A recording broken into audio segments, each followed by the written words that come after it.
Sir Kumaraswamy ಅವರಿಗೆ central minister ಮಾಡ್ತಾ ಇದ್ದಾರೆ ಸರ್. ಈಗ ಇದು ನೈಸ್ ವಿಚಾರದಲ್ಲಿ ಸರ್ಕಾರ ಜಯಚಂದ್ರ ಅವರ ಬಾಯನ್ನು ಕಟ್ಟಿ ಹಾಕಿದೆ ಅನ್ನೋಂಥ ಆರೋಪವನ್ನು ಕುಮಾರಸ್ವಾಮಿ ಅವರು ಮಾಡಿದ್ದಾರೆ. ಆ ಥರದ ಪರಿಸ್ಥಿತಿ ಇದೆಯಾ? ಬಾಯಿ ಕಟ್ಟಿ ನೋಡಪ್ಪ, ಐ ಡೋಂಟ್ ವಾಂಟ್ ಈ ಪ್ರೆಸ್ ಕಾನ್ಫರೆನ್ಸಲ್ಲಿ ಹೋಗೋದು ಬೇಡ. ಬೇರೆ ಪ್ರೆಸ್ ಕಾನ್ಫರೆನ್ಸಲ್ಲಿ ಅದ್ರ ವಿಚಾರ ಡಿಬೇಟ್ ಮಾಡೋಣ. ಅಸೆಂಬ್ಲಿಯಲ್ಲಿ ಬನ್ನಿ ಅಂತ ಹೇಳಿದೆ, ಯಾಕೆ ಬರಲಿಲ್ಲ ಡಿಬೇಟ್ಗೆ? ಆಮೇಲೆ ಮಾತಾಡೋಣ, ನಡಿ.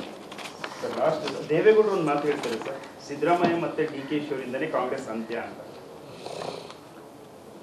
ಮಾತಾಡೋಣ ಸಪ್ರೇಟಾಗಿ. ಈಗ ರೈತರ ಬಗ್ಗೆ ನೋಡೋಣ. 138 ವರ್ಷ ಆಗಿದೆ ಕಾಂಗ್ರೆಸ್ಗೆ. 138 ವರ್ಷ ಆಗಿದೆ ಕಾಂಗ್ರೆಸ್ಗೆ. ಇಲ್ಲಿ 136 ಸೀಟ್ ಬಂದಿದೆ. 136 ಬಂದಿದೆ. ಇಬ್ರು ಇಂಡಿಪೆಂಡೆಂಟ್ ಆಗಿದ್ದಾರೆ, ಸೇರ್ಕೊಂಡಿದ್ದಾರೆ. ನಮ್ಮ ಗೌರಿಬಿದನೂರವನು ಮತ್ತು ನಮ್ಮ ಹರಪನಹಳ್ಳಿ 138 ಆಗಿದೆ. 138 ವರ್ಷ ಆಗಿದೆ. ಮೆಲ್ವಿನ್ ಲಿವಿಸ್ ಹಂದಿ ಸಾಕಾಣಿಕೆ ಮಾಡಿ ವರ್ಷಕ್ಕೆ 1 ಕೋಟಿ ಗಳಿಸ್ತಿದ್ದಾರೆ. ನೀವು ಕೂಡ ಅವರಿಂದ ಕಲಿಬೇಕಾ? ಅವ್ರ ಜೊತೆ ವಿಡಿಯೋ ಕಾಲ್ನಲ್ಲಿ ಮಾತಾಡಬೇಕಾ? ಈಗಲೇ ಫ್ರೀಡಮ್ ಆ್ಯಪ್ ಡೌನ್ಲೋಡ್ ಮಾಡಿ. ಕಾಂಗ್ರೆಸ್ಗೆ 138 ಶಾಸಕರಿದ್ದಾರೆ. ಅಲ್ಲ ಸರ್, ಮಾಜಿ ಪ್ರಧಾನಿಗಳು DK ಶಿವಕುಮಾರ್ ಮತ್ತೆ ಸಿದ್ದರಾಮಯ್ಯನವ್ರನ್ನೇ ಟಾರ್ಗೆಟ್ ಮಾತಾಡೋ ಇದರಿಂದ ಬೇರೆ ಏನಾದ್ರು ತಂತ್ರಗಾರಿಕೆ ಇದೆಯಾ? ನೆನೆಸ್ಕೋತಾ ಇರ್ಬೇಕಲ್ಲ. ನಮ್ಮನ್ನ ನೆನೆಸ್ಕೊಳ್ಳಿಲ್ಲ ಅಂತಂದ್ರೆ ಅವ್ರು ಸ್ಟ್ರೆಂತ್ ಇರಲ್ಲ, ಸ್ಫೂರ್ತಿ ಇರಲ್ಲ. ಅದಕ್ಕೆ ನೆನೆಸ್ಕೊಳ್ತಾ ಇರ್ತಾರೆ. ಅವ್ರ ಆಶೀರ್ವಾದ ನಾವು ಅವ್ರು ಏನು ಮಾತಾಡೋದು ನಾವು ಅವ್ರ ಆಶೀರ್ವಾದನೇ ಅಂತ ನಾವು ಚಿಂತೆ ಮಾಡಿಕೊಂಡು ನಮ್ಮ ಕೆಲಸ ಮಾಡ್ಕೊಂಡು.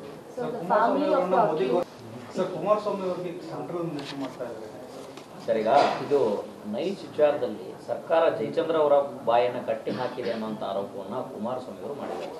ಆ ಥರದ ಪರಿಸ್ಥಿತಿ ಇದೆಯಾ? ಬಾಯಿ ಕಟ್ಟಿ ನೋಡಪ್ಪ,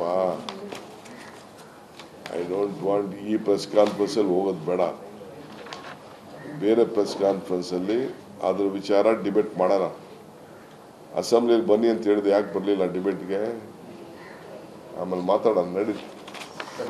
ದೇವೇಗೌಡರು ಒಂದು ಮಾತು ಹೇಳ್ತಾರೆ ಸರ್, ಸಿದ್ದರಾಮಯ್ಯ ಮತ್ತೆ DK ಅವರಿಂದಲೇ ಕಾಂಗ್ರೆಸ್ ಅಂತ್ಯ ಅಂತ. ಮಾತಾಡೋಣ ಸಪ್ರೇಟಾಗಿ. ಈಗ ರೈತರ ಬಗ್ಗೆ ನೋಡೋಣ. 138 ವರ್ಷ ಆಗಿದೆ ಕಾಂಗ್ರೆಸ್ಗೆ. 138 ವರ್ಷ ಆಗಿದೆ ಕಾಂಗ್ರೆಸ್ಗೆ. ಇಲ್ಲಿ 136 ಸೀಟ್ ಬಂದಿದೆ. ಅಲ್ಲ ಸರ್, ಮಾಜಿ ಪ್ರಧಾನಿಗಳು DK ಶಿವಕುಮಾರ್ ಮತ್ತೆ 136 ಬಂದಿದೆ. ಇಬ್ರು ಇಂಡಿಪೆಂಡೆಂಟ್ ಆಗಿದ್ದಾರೆ, ಸೇರ್ಕೊಂಡಿದ್ದಾರೆ. ನಮ್ಮ ಗೌರಿಬಿದನೂರವನು ಮತ್ತು ನಮ್ಮ ಹರಪನಹಳ್ಳಿ 138 ಆಗಿದೆ. 138 ವರ್ಷ ಆಗಿದೆ ಕಾಂಗ್ರೆಸ್ಗೆ. 138 ಶಾಸಕರಿದ್ದಾರೆ.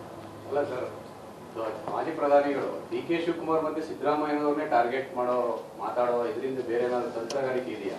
ನೆನೆಸ್ಕೋತಾ ಇರ್ಬೇಕಲ್ಲ. ನಮ್ಮನ್ನ ನೆನೆಸ್ಕೊಳ್ಳಿಲ್ಲ ಅಂತಂದ್ರೆ ಅವ್ರು ಸ್ಟ್ರೆಂತ್ ಇರಲ್ಲ, ಸ್ಫೂರ್ತಿ ಇರಲ್ಲ.